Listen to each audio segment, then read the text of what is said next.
கர்த்தருக்குள் பிரியமானவர்களே, ஆண்டவராய் இயேசுவின் புண்ணிய நாமத்தினாலே உங்களை வாழ்த்தி வரவேற்கிறேன்.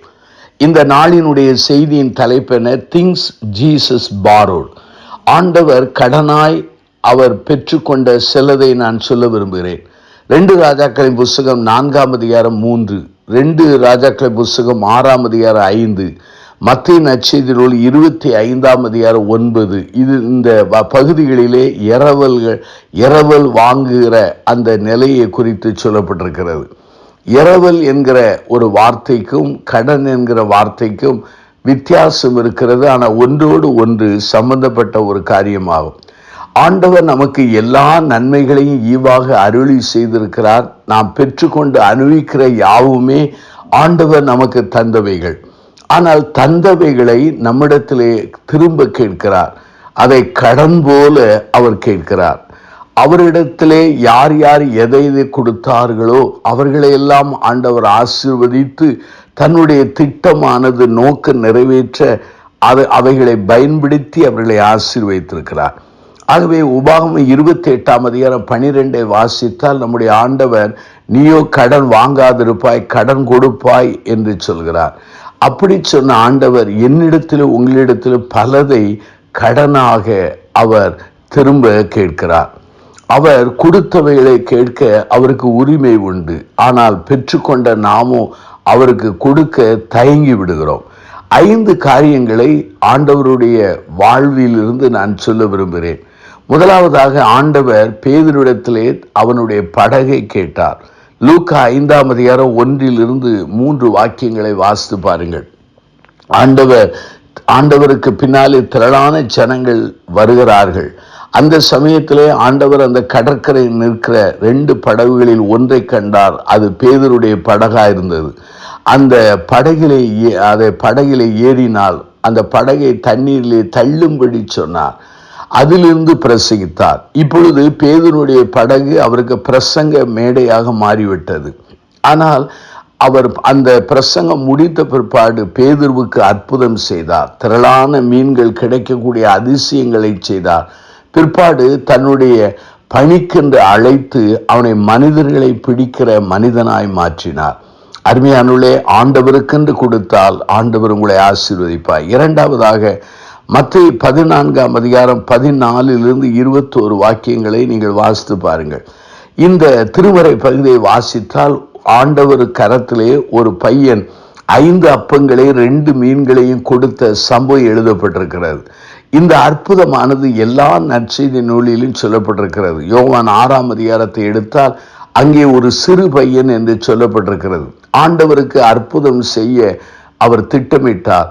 அவை சீடர்களை பார்த்து நீங்களே கொடுங்கள் என்றார். அப்போதுதான் சீடர்கள் சொல்கிறார்கள், இங்கே ஒரு பையன் இருக்கிறான், 5 அப்பமும் 2 மீன்கள் என்று சொன்ன பொழுது அவைகளை வாங்கி அற்புதங்களை செய்தார்.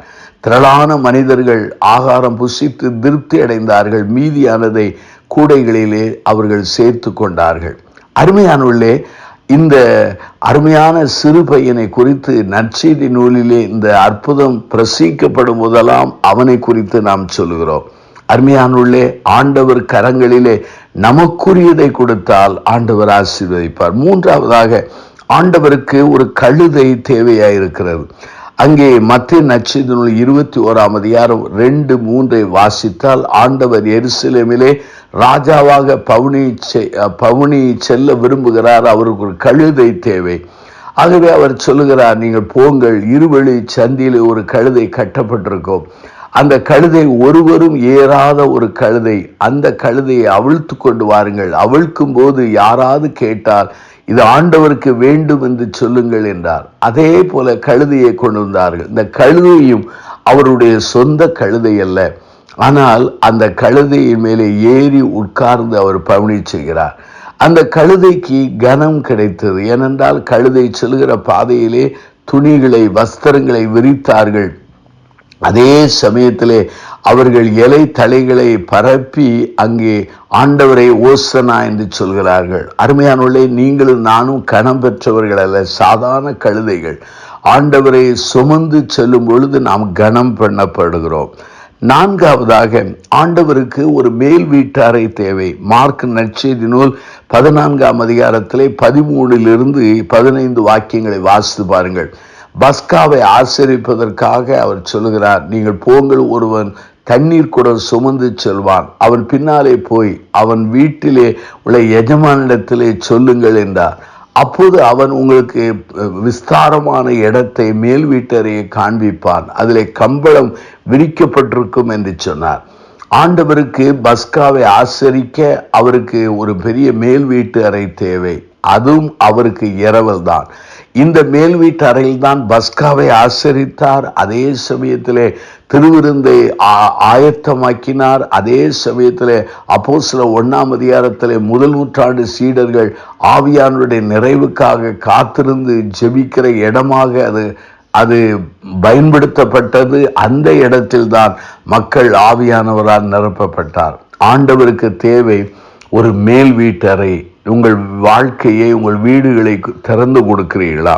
கடைசியாக ஆண்டவருக்கு தேவை ஒரு கல்லறை தேவை. அவர் மடிந்தார், அவருடைய சரீரத்தை வைக்க வேண்டும். அவருக்கு சொந்த கல்லறை கிடையாது.